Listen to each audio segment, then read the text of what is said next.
how is it possible to do so many things? How to squeeze them all in one day? I think, yes, it must be because you just really love what you're doing. Before I started this job, I was a bit more under the illusion that I was pretty much in peace with myself and everything was in harmony and easygoing. But now there's so much information, there's so much challenge, so much things to do, so much emergency and so much existential drama around me all the time that I notice I have to do more work on myself to really, if I want to step up to that, and I have to...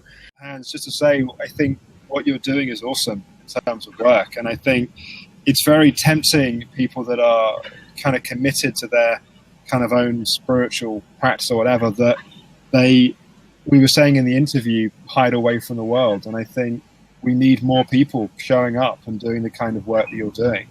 You know, the whole refugee situation is probably one of the biggest crises or challenges that we're facing. And I think it's pretty shocking how many people just close their eyes to the struggles that are there. So I think it's really awesome what you're doing.